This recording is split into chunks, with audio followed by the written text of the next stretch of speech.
에스겔 37장 16절부터 28절의 말씀으로 나눠보기를 원합니다. 올해가 이 말씀을 우리에게 주신 말씀인데 제가 찬양하기 전에 이 말씀을 계속 띄우잖아요. 그래서 이 말씀을 계속 지금 묵상해 보고 있습니다. 그러면서 징조가 보이나 계속 보고 있거든요. 내 손에서 둘이 하나가 되리라. 이런 일들이 이제 어느 정도 진행이 되었나 이런 거를 제가 주시해서 보고 있는데 눈에 딱 안 보이면 좀 답답하잖아요. 그리고 여러분이 저 말씀이 여러분에게 지금 실현이 되고 있는 건지 아니면 전혀 무관하게 이루어지고 있는 건지 여러분이 또 중간에 검증도 한번 해야 될 것 같고, 그래서 이 말씀에서 제가 뭘 찾으려고 했냐면은 어떤 징조가 오면은 이 말씀이 지금 가까웠다라고 하는 그런 사인으로 우리가 알 수 있을까? 그래서 제가 이 본문을 몇 주 동안에 계속 보고 있었어요. 어떤 징조가 내가 이제 이루고자 하는 그게 있거든요. 하나가 되게끔 이루고자 하는 그런 기도 제목이 있는데 기미가 안 보여요. 지금 현재는.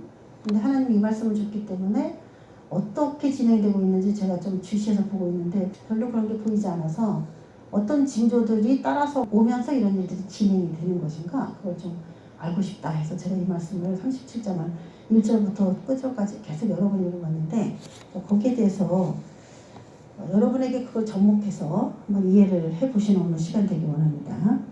오늘 하나님께서 이 에스겔은 하나님이 보여주신 많은 환상 가운데 어떨 때는 주인공으로 등장하기도 하고 아니면은 누구의 일을 전해야 되는 타인의 입장에서 선언을 하기도 해요. 근데 오늘 이 말씀은 에스겔에게 직접 영향력이 있는 말씀인데, 자, 그런 말씀. 오늘 그림 보면은 막대기가 이렇게 붙어 있는 모습이 보이죠? 이 막대기, 오늘 이렇게 막대기 얘기를 할 거예요, 막대기. 근데 제가 또 이렇게 설교를 어제 준비하다 보니까 우리가 금요일 날에도 그 나무 설교 많이 했잖아요, 나무. 접붙임 얘기했잖아요. 나무가 하나 있는데 열매를 맺기 위해서 반을 갈라서 나무 하나를 꽂아서 접붙이는 거 얘기했잖아요. 그거랑 굉장히 흡사하다는 생각을 했어요, 제가. 두 나무가 하나가 된 이야기거든요, 이 접붙임도. 그런데 오늘 이 이야기도 두 막대기가 하나가 되는 그런 이야기인데 여러분에게 잘 접목해서 오늘 이 깨닫는 은혜가 임하시기 바랍니다. 그래서 두 개였는데 분명히 이렇게 이제 하나가 된 것이죠. 자, 오늘 여호와의 말씀이 에스겔에게 임했습니다. 16절 보면 인자야, 에스겔을 부르는 이름이죠. 인자야, 너는 막대기 하나를 가져다가 그 위에 유다와 그 짝 이스라엘 자손이라 쓰고 또 다른 막대기 하나를 가지고 그 위에 에브라임 막대기 곧 요셉과 그 짝 이스라엘 온 족속이라 쓰고 써라. 그래서 썼어요. 지금 막대기에 이렇게 써있죠. 예, 그런데 여기서 부를 때 인자야 그렇게 불렀단 말이에요. 에스겔아 이렇게 원래 해야 되는데 인자야 이렇게 불렀어요. 그 구약 성경에서도 굉장히 좀 독특한 표현인데 신약으로 가면 이 인자는 예수님을 나타내는 단어였어요. 인자, 사람의 아들, 사람의 아들이라는 뜻이에요. 그래서 이 오늘 요 메시지에서는 다른 부분도 물론 다 마찬가지지만 예수님에 대해서 그분이 어떤 일을 하실 것인가 그거에 대해서 에스겔이라는 인물을 세워놓고 미리 보여주기 그런 식으로 다뤄졌다는 걸 알 수가 있습니다. 그래서 썼어요. 이렇게 하나는 요셉, 하나는 유다와 그 짝 이스라엘 이렇게 해갖고 썼습니다. 자, 그런데 17절에 보면은 그 막대기들을 서로 합하여 하나가 되게 하라.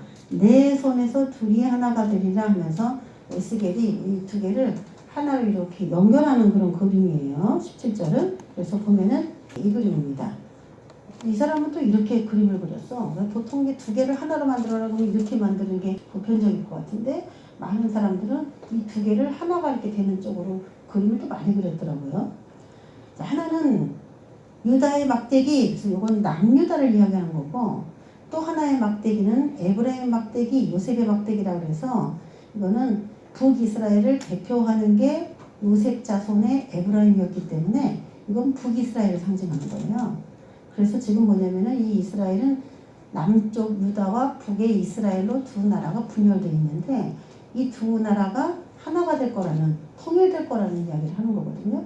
그래서 제가 올해 이 말씀으로 통일에 대한 이야기를 생각을 해보는 거고 통일될 조짐은 보이는가 그러면서 이제 주시해서 보기도 하는데 여전히 제가 어제 찾아본 바로는 북한은 여전히 기독교인들을 핍박하고 있고 김정은이 왜 그런지 모르지만 엄청나게 건장한 뚱뚱한 사람인데 다이어트를 했는지 절반으로 완전히 그냥 날씬해졌단 말이에요. 이게 과연 병 때문에 그런 건지 아니면 뭐 특별하게 그 북한은 그 말로만 안 되거든요. 뚱뚱해야지 부의 상징이고 잘 먹었다 그런 걸 보여주는 그런 모습이기 때문에 일부러 김일성 체제부터 다 뚱뚱하단 말이에요. 그 컨셉인데 그 컨셉을 김정은이가 깨는 거죠. 그럼 뭐냐면 우리는 못 산다, 못 먹었다 이렇게 되기 때문에 북한에서는 그게 용납이 안 되거든요. 그게 지도자가. 그러니까 뭔가 특별한 일이 있을 텐데 왜 그런 일이 있는가. 우리는 이제 김정은이 어떻게 보면 죽기보다는 회개하고 살아서 내가 인민에게 잘못했구나 회개하고 좀 향상된 그런 삶을 살게 하는 것을 우리가 원하죠. 김정은이가 바뀌기를 원하는데 요즘에 좀 얘기하는 거는 뭐냐면은 인민들의 삶이 그 집을 보여주는데 집이 다 흙집이에요. 깜짝 놀랐어요. 그냥 이렇게 뭐 시멘트 조금 이렇게 얹어갖고 거기다가 흙을 이만큼 따뜻하게 하려고 흙을 이만큼 덮었더라고. 그러니까 그 흙에서 풀이 자라잖아요. 담벼락도 그렇고 바깥에 지붕도 그래요. 그래갖고 위에서 풀이 나. 집 위에서 풀이 나오는 집이야. 세상에. 우리나라로 말하면은 진짜 전쟁이 일어나고 바로 살았던 그런 후진집인데 아직도 그래요. 그게 1년 전에 최근에 올린 것들도 다 그래요. 그리고 거기다가 격리실 이렇게 써가지고 코로나 걸린 사람들 거기다 넣어놓나 봐. 그 집이야. 근데 다 그런 집이야. 그리고 노란 띠로 바깥에 묶어서 못 나가게 그렇게 했어요. 그러니까 요 근래 사진이지. 요 근래 그 동영상인데 지금 거기도 이제 많이 걸린 것 같더라고. 많이 죽은 것 같고. 그렇게 흙을 얹어서 거기서 풀이 나올 정도의 그런 집인데 70년이 거의 이제 다 된 집 같은데 김정은이가 막 요즘에 돌아다니면서 인민의 삶이 어떻게 반세기 넘도록 향상이 없는가 그러면서 호통을 치고 다니면서 인민의 삶의 질을 향상하라 뭐 그런 얘기를 하고 다녀요. 요즘에 돈을 주고 질을 높이려는 건지 자기가 돈은 핵개발로 다 쓰면서 말만 그렇게 하는 건지 그건 모르겠지만 북한에 어떤 변화가 오는 것인가 제가 그걸 계속 보고 있는데 그때 방법이 있어요. 그냥 통일되는 거 아니에요 이게. 근데 이스라엘도 우리나라하고 똑같은 상황이었단 말이에요 지금. 이 원리를 저 우리나라에게도 여러분이 이제 접목해 보시길 바라고 또 여러분이 하나가 되기를 원하지만 그 분열이 돼서 일치하지 못하고 있는 그 누군가가 있을 거예요. 여러분 삶에도 분명히. 왜 이 사람하고는 하나 될 수 없는가? 왜 이 사람들끼리는 이렇게 분열됐는가? 왜 이렇게 다 깨졌는가? 뭐 그런 거 여러 가지를 생각해 볼 수가 있거든요. 그거에다 이 문제를 대입해 보세요. 이들은 원래 한 형제였어요. 유다와 이 에브라임의 막대기 10지파, 유다의 막대기 그 2지파, 한 지파 반이라고도 하겠지만 이게 다 한 형제였어요. 가족이었어요. 그런데 이렇게 나눠졌단 말이에요. 근데 오늘 그 가족을 하나로 묶는 그거에 대한 메시지단 말이에요. 하나님께서. 그래서 오늘 유의해서 우리가 한번 보면 좋은 게 17절에 서로 합하여 하나가 되게 하라. 지금 합해지지 않았다는 거죠. 2개라는 거죠. 3개라는 거죠. 4개라는 거죠. 서로 합하여 하나가 되게 하라. 하나님이 명령하셨고 또 하나는 내 손에서 둘이 하나가 되리라 그랬어요. 이 내 손에서 그러면 지금 현재 누구냐면 에스겔입니다. 에스겔 네 손에서 둘이 하나가 되리라.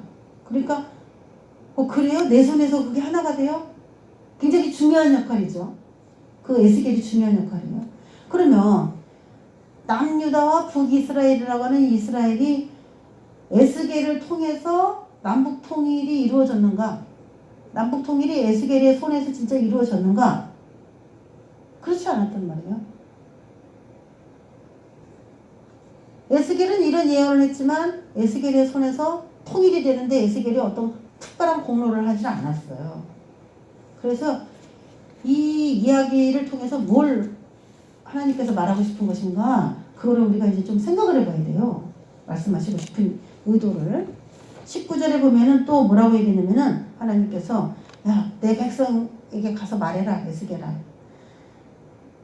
내 백성들이 지금은 이렇게 살고 있지만은 내 손에서 하나가 되리라 하셨다고 네가 말해라 이렇게 얘기하는 장면이 나와요. 거기서는 내 손에서 하나가 되리라고 네가 가서 말해라 이런 얘기거든요. 이거는 하나님 손에서 하나가 될 것이다 이렇게 얘기하는 거예요. 그러면 17절하고 19절이랑 조금 뭔가 다릅니다. 17절에서는 에스겔 네 손에서 하나가 될 것이다 이 말씀이시고 19절에서는 하나님 자신이 그분의 손에서 하나가 되는 것을 네가 가서 전해라 이 얘기예요. 그럼 이걸 어떻게 해석을 해야 되냐? 문장을 쭉 읽어보면은 에스겔의 손에서 하나가 되는데 그 일을 주도하시는 분은 하나님의 손이라는 거죠. 하나님의 손에서 이루어지는 일이기 때문에 하나님의 손, 내 손이라고도 하셨고 또 그 하나님께서 그냥 혼자서 그냥 뚝딱뚝딱 하나가 되게 하시는 것이 아니라 에스겔의 손을 통하여 하나가 되게 할 것이다. 통로. 그런 개념으로 오늘 내 손에서 둘이 하나가 될 거다. 또 내 손에서 둘이 하나가 될 거다. 이 말씀을 적절하게 사용하셨어요. 그래서 이것은 멀리 보면 예수님의 손 안에서 분열된 모든 것들이 하나가 될 수 있다라고 하는 암시가 들어있어요. 왜? 에스겔은 남북 통일을 하는 데 있어서 자기가 뭐 화해시켜서 남북 통일시키고 그러지 않았거든요. 그런데 이 하나가 되는 그 상태를 쭉 보면서 과연 이제 어디까지 우리도 진행이 됐는가 한번 보겠습니다. 21절에 그들에게 이르기를 주 여호와께서 이같이 말씀하시기를 내가 이스라엘 자손을 잡혀간 여러 나라에서 인도하며 그 사방에서 모아서 그 고국 땅으로 돌아오게 하겠다 이렇게 얘기합니다.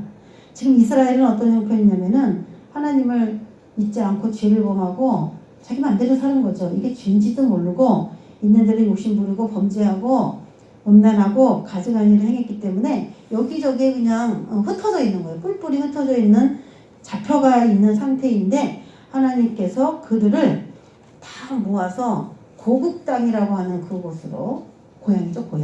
고향으로 모이게 하는 그런 은혜를 예비하셨어요. 고국 땅으로. 그들은 자기 그 고향에서 살지 못하면서 회개했겠죠. 자기가 왜 이런 신세가 되었나, 왜 다른 나라에 이렇게 종처럼 눈치 보면서 지금으로 말하면 약간 아프간 난민 같아요. 어떻게 나라도 없이 이렇게 됐는가? 나는 언제 내 고국 땅에 가는가? 사람 대접도 못 받고 이게 뭐지? 집도 없고 친구도 없고 죽을지 살지 모르는 그런 상황 가운데서 여러분 우리가 나라에 있는 거 굉장히 감사해야 됩니다. 우리나라가 망해도 어디 가서 살 수 있겠지. 살 수는 있겠죠. 그렇지만 그 유태인들이 나라 없이 살 때 그 서름 추방하면은 그냥 모든 재산을 다 두고 쫓겨다녔어요. 나라 없는 사람을 누가 그렇게 인정해 줍니까? 누가 그렇게 존중해 줍니까? 우리도 지금 뭐 코로나 때문에 외국인들이 뭐 지금 홍대 클럽 같은 데서 마스크도 안 쓰고 춤추고 이러다가 뉴스 한번 나오잖아요. 그럼 뭐라 그래요? 자기네 나라로 가라 그래요. 막 이거 댓글에다가 다 그거 써요. 지네 나라로 추방시키세요. 막 이러거든요. 근데 자기 나라가 있어서 갈 수 있는 사람은 괜찮은데 나라가 없는 사람들은 어디로 갑니까? 천상에 가서 살아야 되는데. 근데 언제든지 한 가족이다라는 개념이 없으니까 쫓아버려요. 추방시켜버려요. 그러면은 그들은 정말 난감한 거예요. 이스라엘이 그렇게 살았어요. 이게 원인이 뭐예요? 죄졌기 때문에 그랬어요. 범죄했기 때문에 갈라져 버린 거예요. 그런데 하나님께서 모은다는 얘기는 내가 이제 너의 범죄를 형벌을 받았다고 어떻게 보면 인정해 준다는 얘기도 되죠. 그래서 하나님이 모아야 돼. 이거는 세상에 오늘 이제 주제는 분열을 그치려면 어떻게 해야 될까? 왜 하나가 되지 못할까? 그거에 대한 어떻게 보면 대답이에요. 말씀이.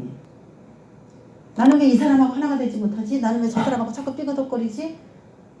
그런 거에 대한 원인을 한번 찾아볼 수 있는 귀한 아주 말씀이에요. 이 말씀이.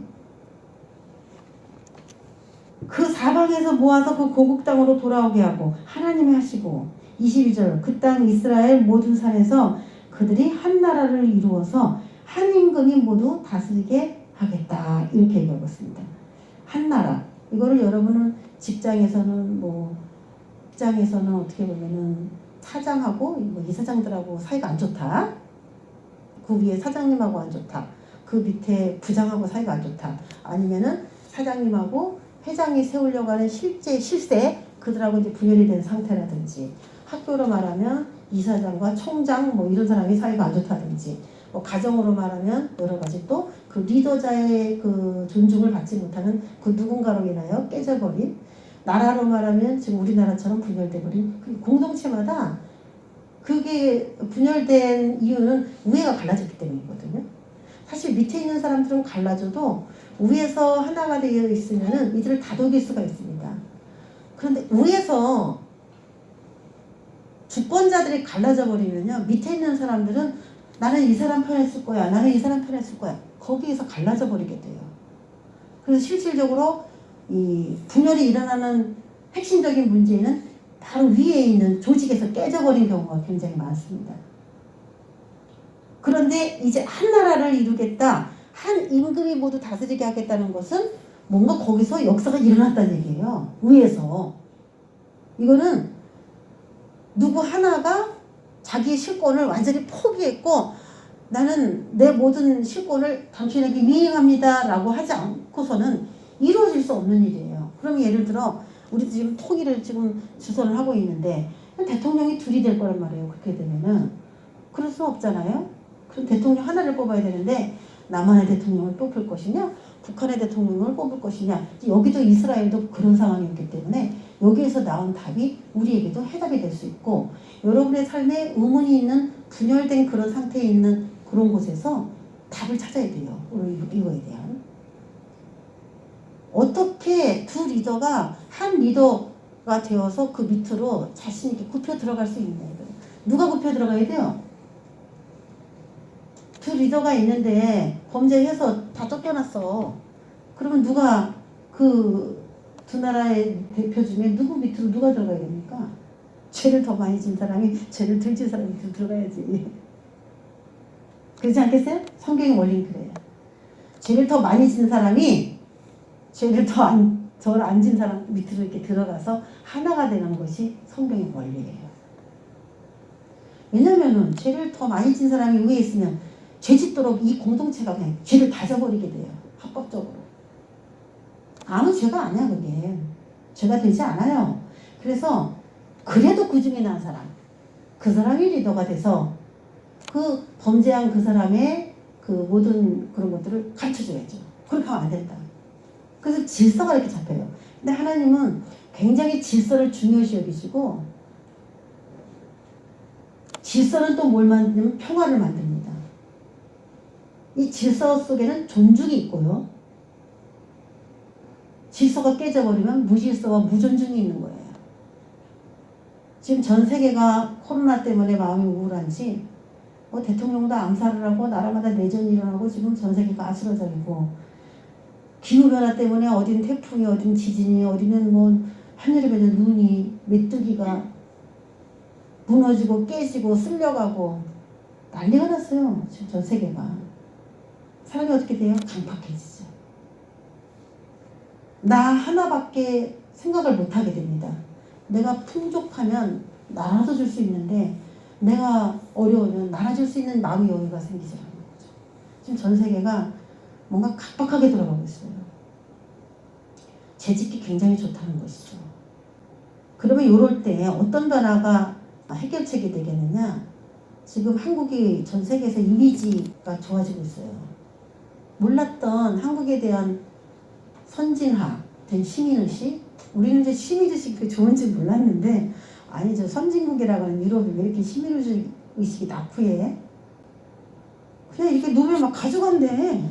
우리도 외국인이 있었지만 왜 저렇게 생각하고 저렇게 행동할까 우리도 참 좀 어려운 점이 나름 있었긴 했는데, 우리는 그냥 외국인들이 오면은 십시일반도 헌금을 또 잘해요. 그거 사주라고. 그래서 돈 걷어갖고 그분에게 필요한 거 막 사주고.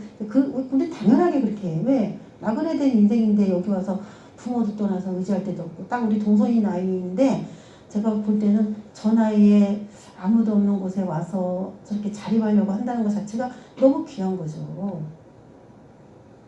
불쌍하고 그러니까 막 도와주고 싶은데 근데 그 나라는 그런 게 없어요. 그런데 한국 사람들이 막 도와주면 고맙습니다 해야 되는데 어떻게 보면은 외국인 중에 일부는 그걸 이용하거든. 한국 사람들의 그런 거. 그래서 월급을 되게 조금 받는 것처럼 하루 종일 일했는데 월급 조금 받아요 해가지고 뭔가 동정을 유발하거든요. 그렇게 자꾸 반복된 범죄들을 저지르다 보니까 이제 전 세계가 소리가 뭐가 좀 깨지는 소리가 들려요. 쨍그랑 쨍그랑 쨍그랑 여기저기 다 깨지고 있어요 지금. 원인은 여러 가지인 것처럼 보이나 성경으로 따진다면 그 분열되는 모든 원인 속에는 어떤 사람의 죄가 거기에 가미가 되어 있어요. 그래서 깨지는 거예요. 문제가 뭔가가 있는 거야. 죄는 모든 걸 깨뜨린다. 죄는 곧 사탄의 영향력을 의미하기 때문에 사탄을 불러들인 가족이나 사회나 국가나 공동체는 반드시 깨지게 돼 있어요. 요즘에 기독교인들이 코로나 좀 걸리니까 개독교니 교회가 없어져야 되느니 전 세계에서 이렇게 70년 만에 전쟁인 곳에서 이렇게 선진화된 기술을 만들어낸 그 힘이 어디서 나왔는지 우리나라 국민들은 생각해 봐야 돼요. 교회 오면 항상 뭘 가르칩니까? 시민의식을 가르치는 거예요. 그렇게 살면 안 된다. 도덕을 가르치는 거예요. 그리스도인으로서 남에게 자꾸 뭔가를 해야 됩니다. 하나님이 그걸 원한다는 걸 아는데 가만히 있을 수 있는 사람이 어디 있어요? 자기도 쓰기 부족하지만 섬기고 베풀고 나눠주고 지금 봉사단체에서 지금 장애인 봉사단체, 노인복지시설, 다문화 가족들 그런 곳에서 자원봉사하는 사람 중에 1순위가 기독교인입니다. 2순위가 천주교입니다.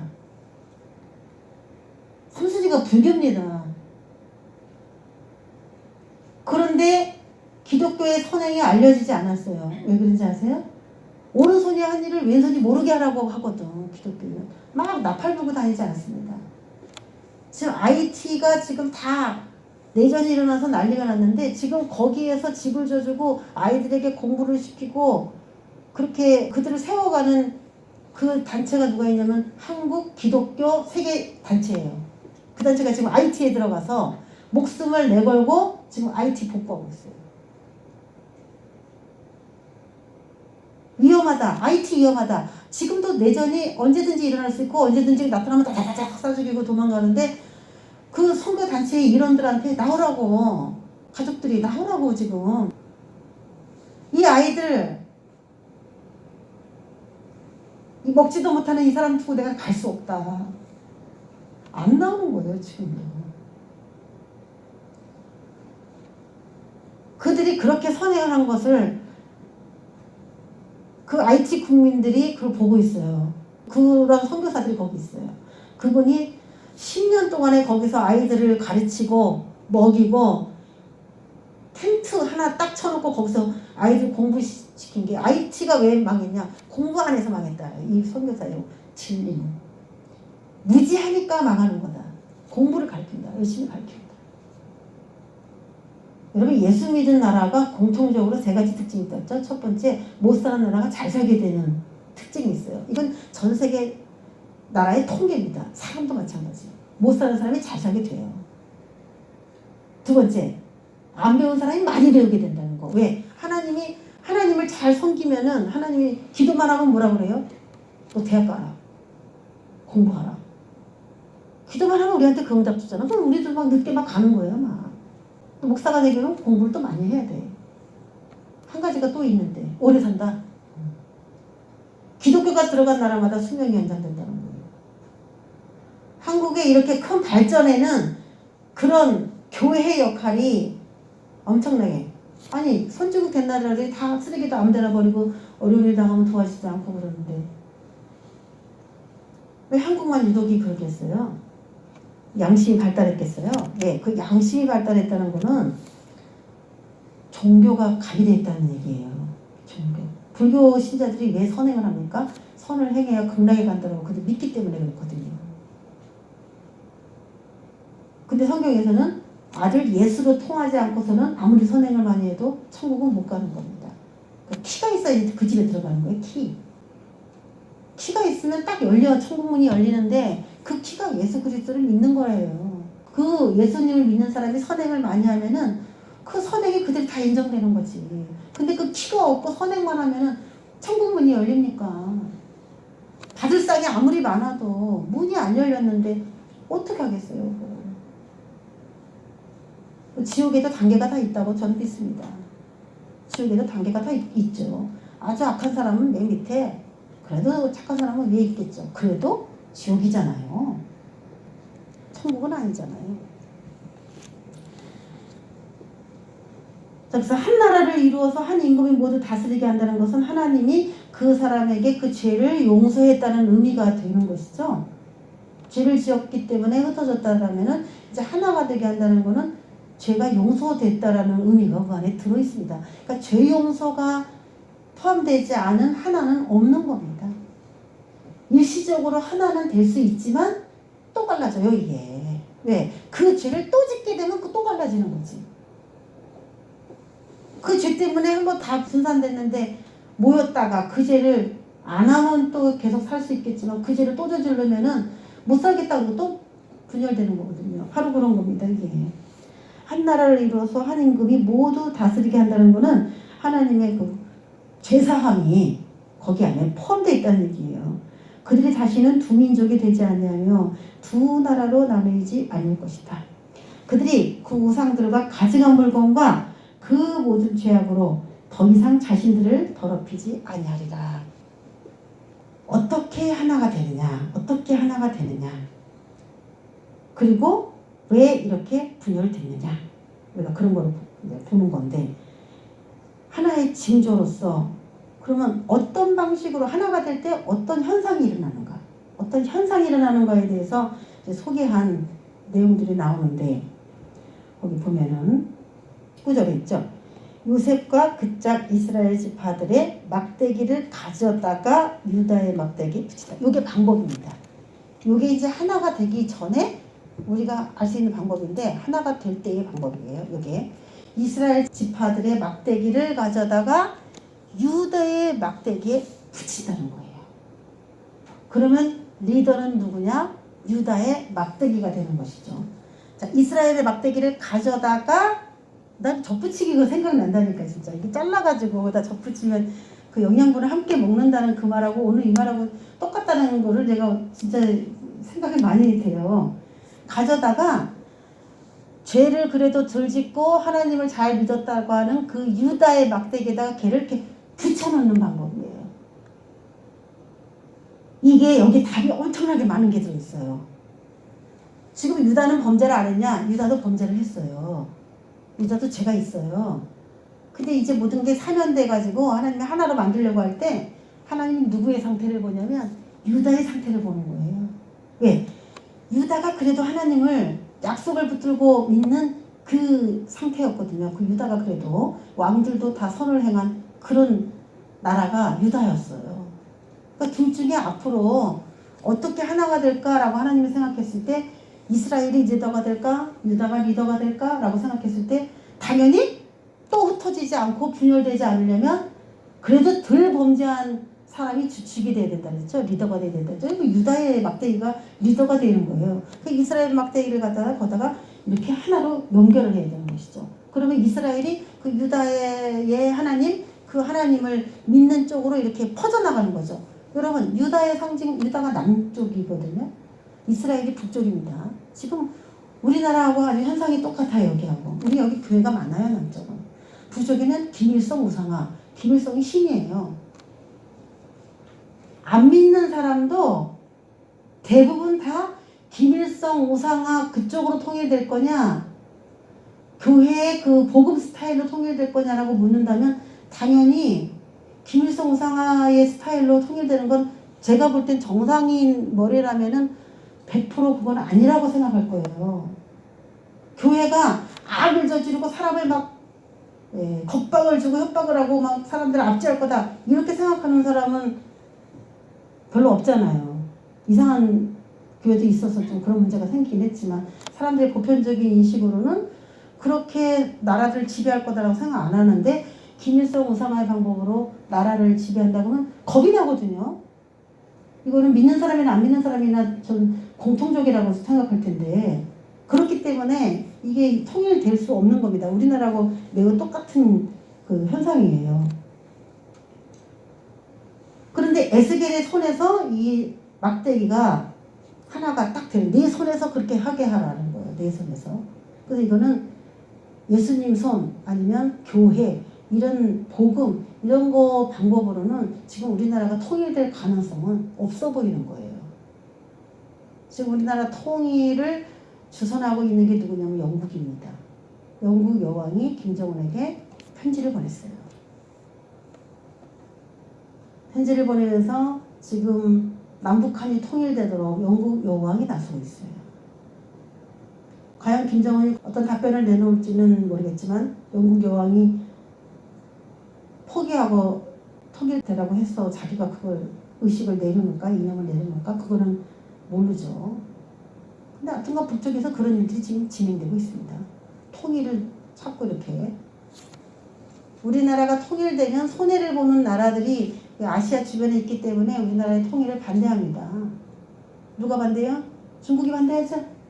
중국은 우리나라가 통일을 하면은 매우 위협적인 나라라고 인식하고 있어요. 왜? 북한에 핵이 있고 우리나라에도 무기라든지 군인의 수준이 굉장히 탁월합니다. 둘이 따로따로 있을 때는 중국에게 큰 위협이 될 거라고 생각하지 않지만 북한하고 남한하고 하나가 됐을 때는 이 중국이 굉장히 떨게 되는 거죠. 또 어디? 일본도 마찬가지입니다. 일본이 미국하고 굉장히 우호적인 관계에 있지만은 자기 자체 군대가 없기 때문에 자위대 외에는 국방력이 약하기 때문에 한국이나 북한이 연합을 해서 이 신무기와 국방력이 하나가 되어서 엄청난 그 시너지 효과를 내버리게 되면은 일본은 지금도 뭐 방역이라든지 여러 가지 문제가 한국보다 낙후돼 있다 이렇게 되어 있는데 더 문제가 됐죠. 그래서 우리 주변들은 우리가 통일되는 걸 원치 않아요. 그래서 하나님은 지금 전 세계에 복음을 이렇게 퍼뜨리기 위해서 가장 좋은 방법을 생각하신다면 저는 남한과 북한을 하나로 만들어서 전 세계에 그 복음을 가지고 나가는 방법으로 그 강한 재정과 그 파워를 사용하시기에 하나님은 그 방법을 사용하는 것이 하나님 입장에서 가장 유리할 것이라고 저는 그렇게 봐요. 그래서 하나님 손에서 이 통일이 주도되고 있는 것이다. 이렇게 저는 보고 있는데 자, 현재의 이들의 상태는 어떠냐? 흩어져 있다. 12지파가 지금 다 흩어져 있다. 그리고 지금 어떻게 하나님이 준비하셨냐면은 모두 모일 땅이 준비되어 있는 거예요. 왜? 고토로 다시 데리고 온다 그랬으니까 고토로 데리고 오려면 고토라고 하는 땅을 비워두고 내 백성이 들어올 수 있도록 땅을 이뤄야 돼요. 그래야 뭐가 돼요? 나라가 되는 겁니다. 나라. 그러니까 우리가 아무리 뿔뿔이 흩어져도 어디로 모일 수 있는 근거지가 있으면요. 나갔던 누구도 다 들어와요. 이렇게. 깨졌던 공동체가 하나가 될 수 있는데 다 버리고 어디 그냥 산과 강으로 흩어졌다. 그러면 그 공동체는 그냥 영원히 깨져버려요.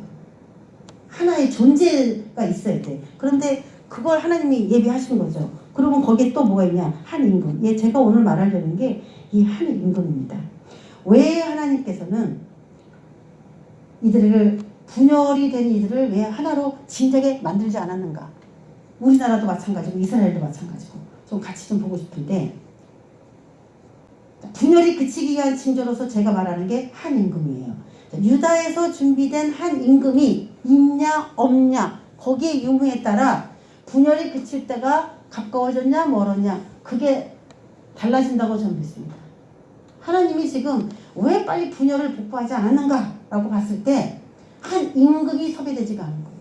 왜? 한 임금이 한 나라로 진리로 그들을 다스려야지 죄를 또 지면 또 분열되는데 죄를 짓지 않도록 딱 위에 서가지고 우리 앞으로 이렇게 삽시다 하고 어떤 규율을 딱 정해서 당신은 이렇게 하지 마세요. 이렇게 하지 마세요. 딱딱딱 질서를 잡으면은 이 공동체가 든든하게 서갈 텐데 문제는 뭐냐면 한 임금이 아직 예비되지 않았을 때는 여전히 분열된 상태로 그 공동체가 갈 수밖에 없다는 겁니다. 지도자가 있긴 있는데 이 지도자가 올바른 사상이 아니야. 웬만한 죄는 다 묵인되고 이게 뭐야 죄야 아니야 이런 사상을 갖고 있다면 그 공동체는 또 깨집니다. 그렇기 때문에 하나님은 한 곳에서 무슨 일을 하셨냐, 이들은 분열돼서 막 종살이하고 힘들어하고 있을 때 하나님께서는 유다라고 하는 그곳에서 배출될 한 임금, 지도자가 될 만한 한 사람을 계속 여기서 양육하고 계셨어요. 이들이 불쌍합니다. 이들은 기도했을 거예요. 하나님 통일되게 해주세요. 통일되게 해주세요. 하나 되게 해주세요. 이 분열이 끝이게 해주세요. 우리 공동체도 남들처럼 똑같이 한 나라를 이루어서 살게 해주세요. 온전한 가정이 돼서 살게 해주세요.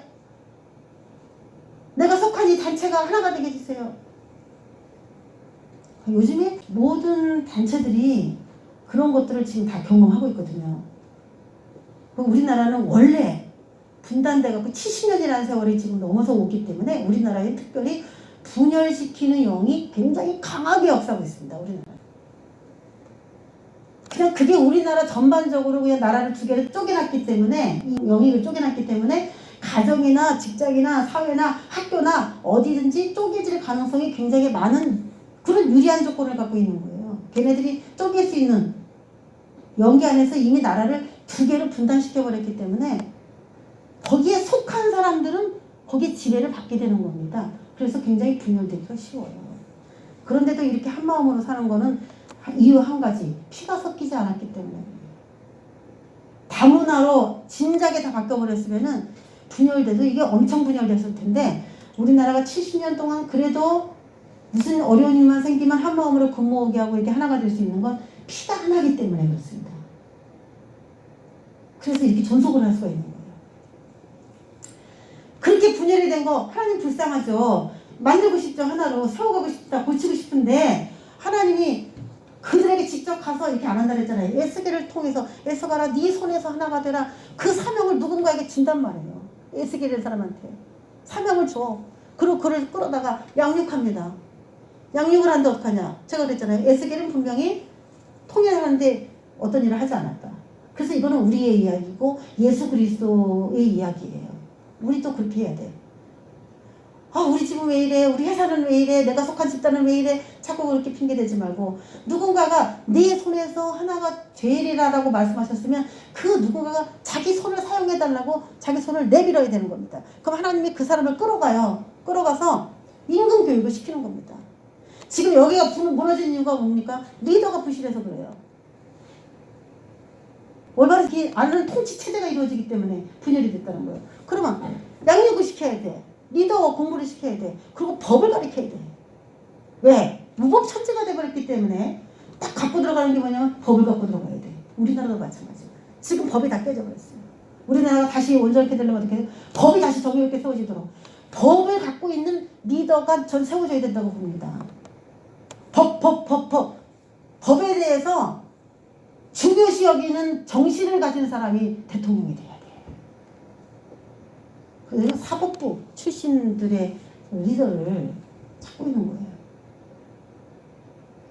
지금 이렇게 무법천지가 됐는데 또 성향이 무법천지인 사람이 올라온다? 그러면 나라가 끝나. 그냥 승질대로 해버린다, 감정대로 한다, 그런 사람이 또 올라와 버리면 그냥 끝나는 거예요. 그냥 먼지같이 분해돼. 이 엉클어진 거를 따와서 직설을 잡아야 돼. 그래서 한 임금을 이쪽에서 양육하고 있는데 이 사람들은 그게 안 보이는 거예요. 여러분, 그게 여러분 되시길 주의 이름으로 축원합니다. 나는 왜 이래, 이렇게 분열돼서 싫어, 이러지 말고 하나님이 여러분에게 지금 여러분이 속한 공동체가 분열된 것을 회복시키는 그런 임무로 여러분을 불렀다는 것을 인지하시기 바랍니다. 그 한 임금을 세웠어. 이 임금이 준비되지 않으면 분열은 끝나지 않는다. 계속된다. 악을 악으로 갚는다? 그럼 그 공동체는 끝납니다. 악의 법이 들어가서 악을 몰아낼 수 있는 사람이 이 대한민국에도 나와줘야 되는 거예요. 그래서 여러분, 진실되고 인기가 많지는 않아도 진실되고 자기 소신이 확실하고 정직한 사람을 뽑아야 돼요. 그게 우리나라가 살 길이에요. 하나님 중심적이면 더 좋고. 그래서 23절에 셋째 줄 나오지 않습니까? 그 범죄한 모든 처소에서 구원하여. 범죄한 처소에서 구원해가지고 또 범죄하게 하면 안 되잖아요. 그렇죠? 그래서 24절부터 강조된 말이 뭐냐면은 내 종 다윗이 그들의 왕이 되리니 그들 모두에게 한 목자가 있을 것이라. 또 25절의 맨 끝에 내 종 다윗이 영원히 그들의 왕이 되리라.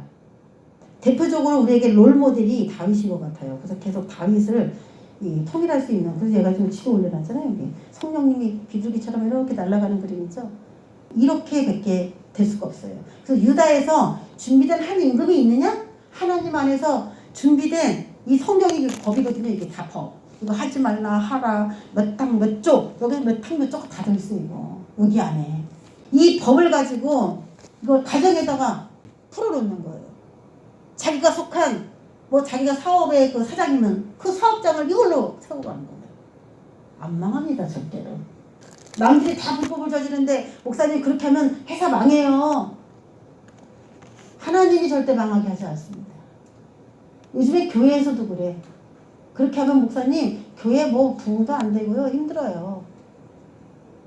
그리고 거지것대로 하면 안 돼요. 이런 시대예요. 목사님조차도 그런 식으로 얘기해요. 그렇지만 우리는 거지것대로. 사람 많은 거 그거보다 더 중요한 거 진실한 거.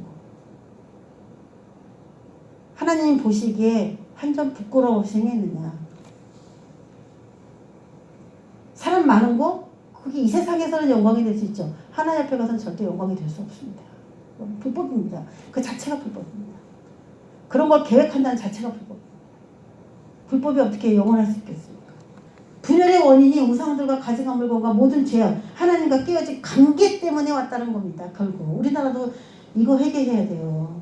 그래서 통일 하는데 지금 여러분 그러면 답이 좀 나왔어요. 대충 누가 이 통일을 서둘러야 되느냐? 유다가 서둘러야 돼요. 유다가 서둘러서 이스라엘이 속히 자기에게 하나가 되도록 유다가 서둘러야 돼요. 그럼 우리가 서둘러야 돼요. 그렇죠? 남한이 서두르는 게 맞아. 우리 이제 문 대통령이 서두르고 있어요. 그런데 그 리더가 하나님이 세운 한 임금으로 적합하냐? 그 검증을 한번 해보자는 거예요. 적합해요? 그분의 사상은 저 약간 북쪽이야. 그래서 지금 징조는 제가 쭉 지금 설명했어요. 이제는 흐름을 좀 보시기 바랍니다. 모든 일들이 주선이 된 것 같아갖고 굉장히 잘 되어가는 것처럼 보여. 이렇게 성경하고 대충 보면 비슷하게 가네 이렇게 나오는데 문제는 그 두 나라를 통일해서 세울 임금이 이제 우상에게 절하지도 않고 다시는 불법을 저지르지 않는 그런 마인드를 가져야 되는데 안타깝게도 그들은 빨간색이거든. 그래서 그런 식으로 통일되는 거는 매우 위험하고 또 분열되죠. 이거는 10개로 분열돼. 이제 그렇게 되면 10개로 분열돼. 쪼개져. 완전히 산산 먼지처럼 쪼개져.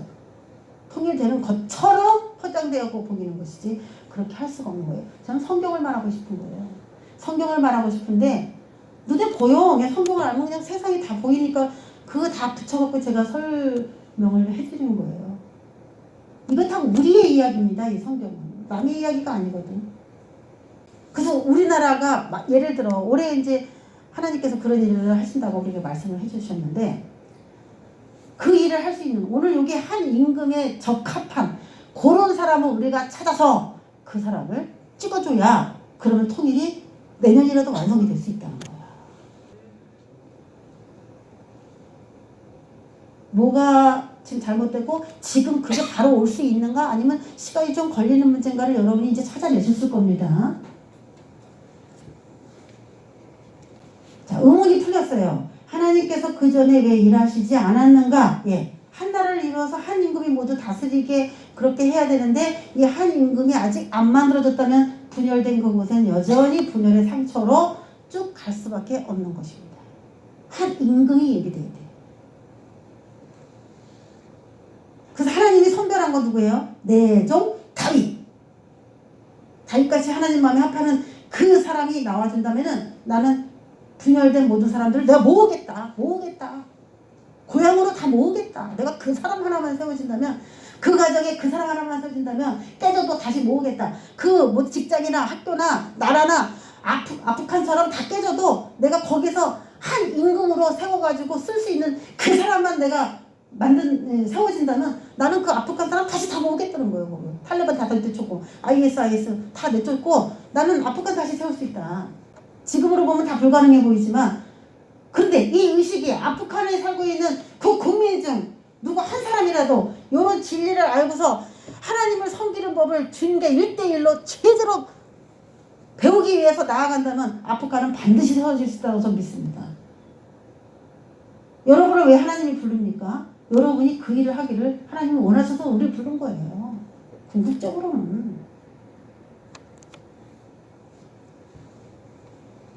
다윗이 그 일을 했던 것처럼 다윗처럼 해야 된다. 다윗의 이야기를 읽으면 돼. 아, 그럼 이렇게 해야 되는구나. 아는 거예요. 내 종 다윗이 그들의 왕이 되리니 한 목자가 있을 것이다. 계속 뭐예요? 하나. 분열된 거는 다수. 모을 때는 하나. 자, 오늘 생각해 보세요. 내가 속한 곳의 분열을 지금 어떤 걸로 봐야 되고, 하나님은 지금 나한테 어떻게 하라고 얘기를 하고 계신 것인가에 대해서 한번 생각을 여러분 각자. 그러면 한 목자가 다스리면 어떻게 되느냐? 24절에 그들이 내 규례를 준수하고 내 율례를 지켜 행하면 영원히 깨지지 않는다. 그 공동체는 영원히 깨지지 않는다. 내 규례와 내 율례가 지켜지지 않았기 때문에 그거 깨졌다. 27절 나는 그들의 하나님이 되고 그들은 내 백성이 되리라. 요게 안 되니까 깨졌다는 거예요. 사탄이 그들의 하나님이 돼버리고 그들이 사탄의 백성이 돼버렸기 때문에 결국 사탄은 깨버리는 존재거든요. 그 디아블로스, 그게 마귀의 이름이잖아요. 악마의 이름인데 그 뜻은 원래는 분리야. 분리. 악마의 이름 속에 의미는 분리입니다. 그 사탄이 들어가면 무너지는 거예요. 이거. 다. 그래서 이간질 하잖아요. 사람끼리. 그 사탄이 역사하는 겁니다. 자, 하나님께서 세우실 한 사람이 준비되어 일어날 때가 가정이나 사회, 국가, 어느 단체든 하나가 될 수 있는 때가 되는 것입니다. 그 한 사람. 그 한 사람이 저와 여러분이 되시길 원하고 계셔요. 그래서 지금도 우리 가정도 뭐 하나가 되지 못했었고, 여러 가지 제가 그런 공동체에서 속해서 여태까지 신앙생활을 했습니다만은, 이제는 우리 교회가 이제 목사님들도 많이 배출됐고 하니까 이제 그분들이 나가셔서 또 그 사람이 한 임금이 될 수 있지. 한 임금이 되셔서 또 분열된 어떤 곳에 하나가 될 수 있게끔 세우는 그 역할들을 하게 하기 위해서 하나님이 우리를 세워가는 겁니다. 한 사람이 준비가 되지 않으면 절대로 그게 되질 않는다는 거. 그때 정말 애끓는 마음으로 여러분이 어디를 가서 하나님이 무슨 일을 시키든지 그곳을 하나가 되게 하기 위해서 나를 준비시키시는구나 이렇게 생각하시고 훈련을 받으신다면 잘 준비가 되겠죠. 한 사람이 세워지기까지는 하나님께서는 아무 일도 하실 수 없다. 우리나라에도 통일될 수 없다. 한 가정, 한 국가, 한 단체가 세워져도 죄로 인하여 다시 분열되고 갈라지기 때문에 한 사람이 온전히 법을 아는 사람이 세워지기 전까지는 하나님이 일하실 수 없다. 그때까지 하나님은 기다리신 겁니다. 자, 우리 고린도후서 5장 18절 같이 읽겠습니다. 시작. 모든 것이 하나님께로서 났으며 그가 그리스도로 말미암아 우리를 자기와 화목하게 하시고 또 우리에게 화목하게 하는 직분을 주셨습니다. 화목하게 하는 직분을 다른 번역본에서는 두 가지로 번역했어요. 화목이라고 번역한 번역본이 있고 또 하나의 더 많은 비중으로 번역이 된 게 화해의 직책을 주셨다. 에이 깨졌어. 에이 몰라 싫어. 이런 게 아니고 들어가서 질서를 잡아야 되는데 누구든 다 질서 잡고 싶죠. 근데 안 되죠. 그게 쉽습니까? 내 말을 듣나요? 누가? 안 듣죠? 우리 말을 누가 들어 어디 가서 안 듣습니다. 그러니까 하나님이 그 사람을 리더로 세울 때까지 하나님의 손에 의해서 길러져야 되고 양육돼야 되고 네가 거기서 리더가 돼서 그 집단을 잘 이끌어봐라 하고 인정받을 만큼 하나님께 그렇게 세워져 가야 되는 것입니다. 오늘 이 말씀, 우리가 추석입니다. 우상숭배 많이 하겠죠. 우리나라 우상숭배, 명절날 우상숭배 절하고 맨날 합니다. 그래서 명절날 지나면 이혼율이 급증하는 거 여러분 아시죠? 이게 우연이 절대 아닌 거예요. 시어머니하고 며느리하고 뭐 스트레스 받아서 뭐 이혼했다, 남편과 부인 사이에 해서 뭐 이혼했다. 이유는 눈에 보이는 이유는 그거지만 눈에 보이지 않는 이유는 우상 숭배에 있는 겁니다. 우상은 숭배하면 숭배할수록 마귀는 더 강하게 역사하는 거고 마귀가 강하게 역사하면 분리되는 겁니다. 그래서 이 문제를 해결하지 않으면은 결국 다 깨지게 되어 있는 거예요. 시스템이 그렇게 돌아가는 겁니다. 그래서 하나님 안에 온전한 하나, 추석은 좋은 날이지만 갔다 와서 이혼한다면 그게 무슨 유익이 있겠습니까? 그래서 우리가 우상에게 절하고 숭배하고 일련의 농사를 뭐 그 신이 조상신이 잘 되게 해줘서 감사하다고 차례도 지내고 그러는데 그런 걸 하면 할수록 더 그 가정의 문제가 악순환된다는 왜 그런가 그 원리를 여러분 잘 이해하시고 우리 모두가 하나님의 백성이 되고 그분은 우리의 하나님이 되어주시는 그런 가정이 될 때에야 드디어 온전하게 될 수 있다라고 하는 그 여러분의 삶이 실제적으로 이루어지시기를 주의 이름으로 축원합니다. 기도하겠습니다. 하나님 아버지 감사합니다. 이 세상에는 눈에 보이는 대로 생각하면 당연히 그렇게 될 수밖에 없다라고 생각하는 그런 일들이 일어나지만 이건 우연이 아니고 다 그렇게 될 수밖에 없는 원인들이 있습니다. 그 원인을 알게 된다면 일은 매우 쉽게 풀립니다. 우리가 하나님이 준비하는 그 한 사람이 되어서 분열된 어느 곳에서든지 화목하게 하는 그 직분으로 화해시킬 수 있는 그런 사명 감당할 수 있도록 역사해 주시기 바라고 예수 그리스도 이름으로 기도했습니다.